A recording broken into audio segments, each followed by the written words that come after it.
Hello there, I'm Callum and welcome to the EU in Review, where I review the Star Wars Expanded Universe as I experience it. This time I'm going to be talking about Dark Forces, Jedi Knight. I'll begin with the blurb. The Dark Jedi Jarek continues his search for the legendary Valley of the Jedi and sends his Imperial minions to invade the remote planet on which it is hidden. But the valley's location is also known to Kyle Katarn, who has returned with Jan Ors and Luke Skywalker from their secret mission. Kyle proposes that he and Jan sneak onto the planet and stop the Empire themselves, which leads to his most dangerous and important mission yet. And as a reminder, it even says in here, this brand new adventure trilogy provides background to and incorporates elements of the LucasArts Dark Forces and Jedi Knight interactive games. Jedi Knight completes the trilogy begun in Soldier for the Empire and continued in Rebel Agent. So, I'll go through my notes that I wrote as I read it, as always. This is written by William C. Dietz and illustrated by Dave Dorman. Just got them here. Yep. So it's interesting to note the Dark Horse comics helped work on this. Now, I believe it was mentioned somewhere in the front here. Yeah. So, what we have here is a little Dark Horse Comics logo down the bottom. Which is interesting to see that the comics work together to write a novel. I like how it starts with the farmer in his everyday life and then takes us into what makes his day different to normal. That's a nice transition into it. Then page 14, I thought this was worth reading out. There's a lovely reflective style in the attachment of the rifle on page 14. Yeah, so that's this piece of art here. If I can bring it up, that's this piece of art. You can see the reflective style bit of art in the scope of the rifle. Was that banging against the microphone? Apologies if it was. So the touchstones that Jarek has are a neat smaller detail, something that seems futuristic without being too wacky or out there and is a bit more natural possibly, which also could just be a natural thing, not as futuristic, but makes the world different and expands upon it for blind people, which is awesome. On that, the descriptions with Jarek's ruminations are fantastic as always. I love the writing in this book, and I really like the dynamic between Saris and Jarek. Now, on page 26, I will just double check my things right here. So, I'm not sure, it might just be a different place that the author comes from, but they spell mic like microphone, M-I-K-E. Now, as far as I'm familiar with the spelling of mic, you should go M-I-C when it's short for microphone. Otherwise, it's the name. And that is on page 26, if anyone wants to have a look. And page 29 also shows the colours of their lightsabers, which I don't know if I mentioned earlier, but the art's brilliant. I like the art.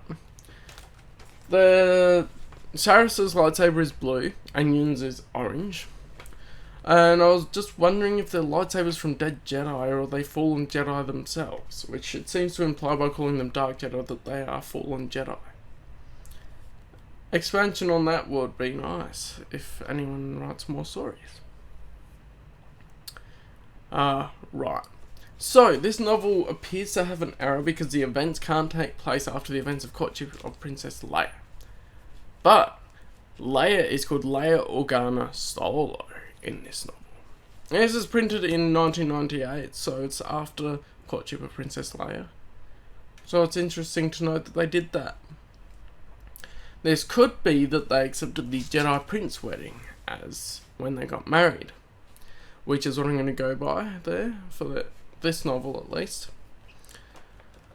Or it could mean that courtship of Princess Leia was before this, I guess. Before this, by release date it would be, but not chronologically, but not chronologically, so it's interesting.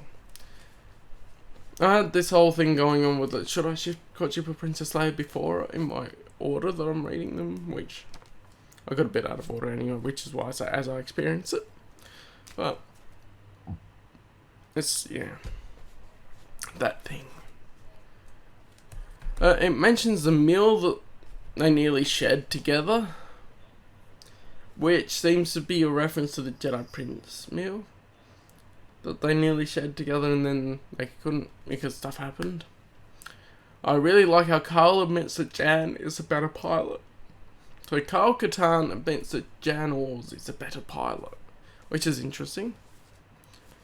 And I like how they show Luke being an awesome pilot as he's had the practice and everything. They should do a good show of that, even though he doesn't appear as much in this book as one's focused on him.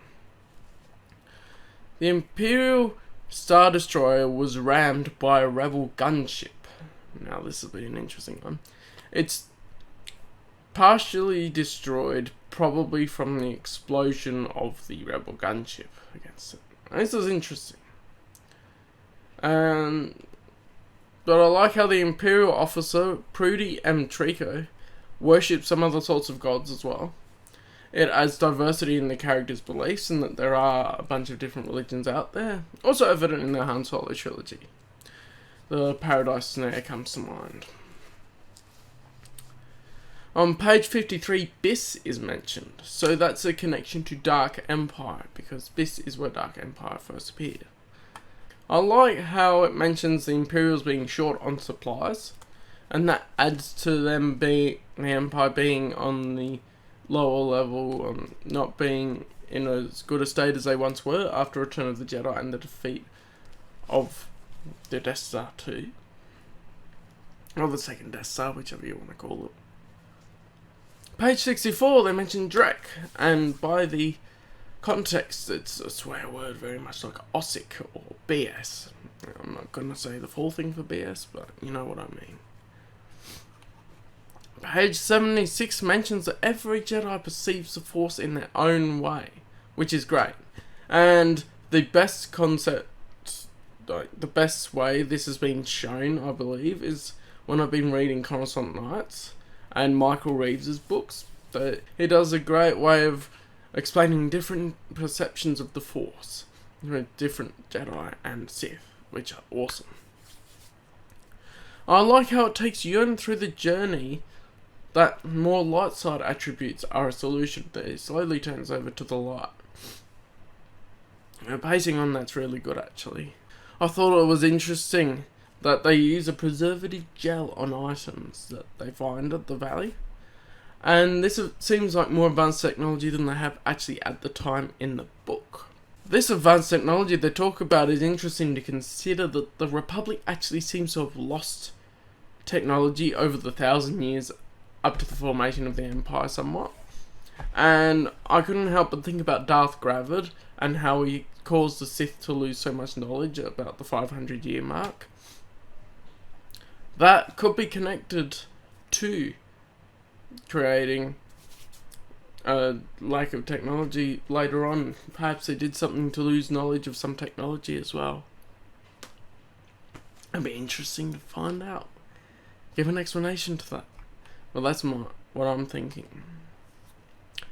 Page 89 says the troopers get paid about 100 credits a week.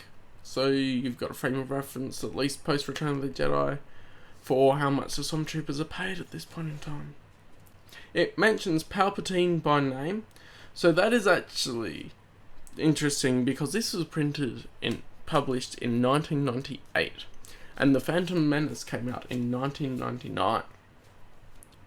So they actually got the name from the introduction in the original Star Wars novelization, now called A New Hope,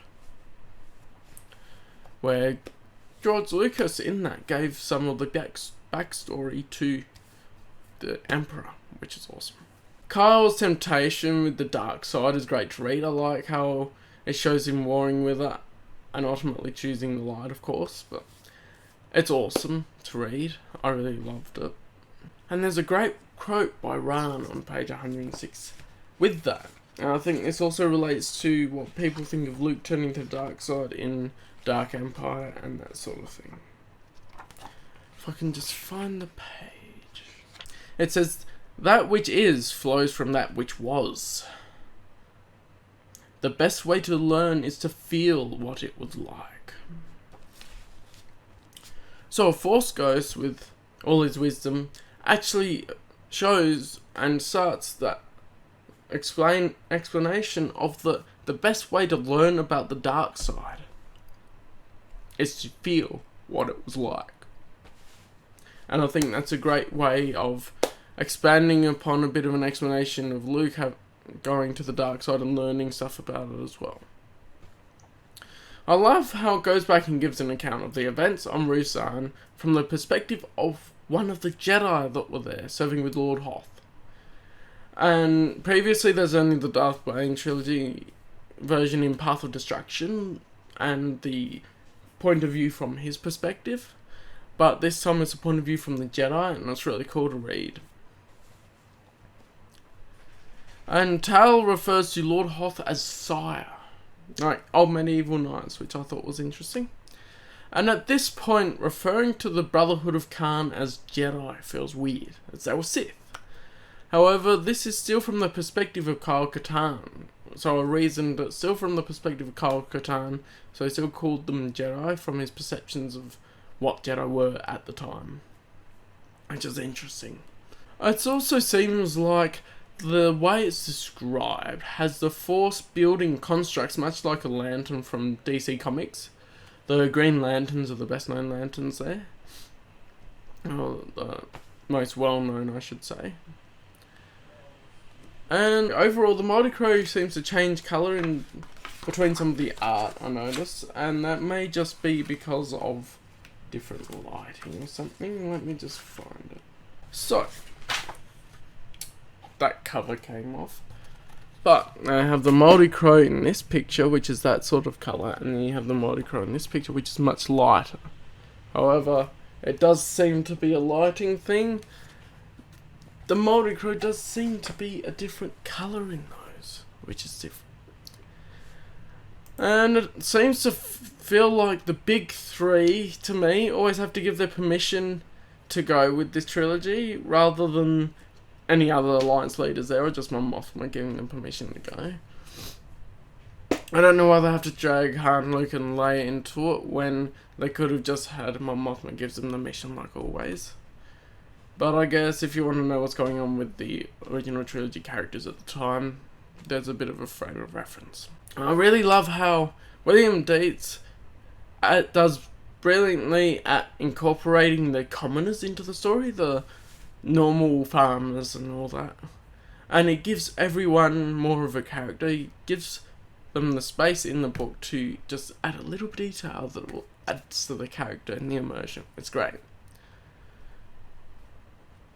And there's a snapshot of brilliant writing on page 69, which I'll read out to you. And this is a little snapshot that can be any scenario. In context, it's awesome. Trooper RW957 was where he liked to be, at the tail end of the column, bringing up the rear. A position where he was less likely to be killed in an ambush, sent forward on some suicidal mission, or accidentally shot in the back. Yes, sir, RW957 thought to himself, you've got to have a plan if you want to survive, and not just one plan, but a whole lot of plans. That's why. The only warning was the whisper of fabric. An arm slid around the trooper's neck, a hand pulled off his helmet, and moonlight reflected off the blade. The stormtrooper thought the word help, but never had an opportunity to actually say it. So even this nameless stormtrooper that came from one of the... So even this nameless stormtrooper gets a little bit of character added to him, which I love.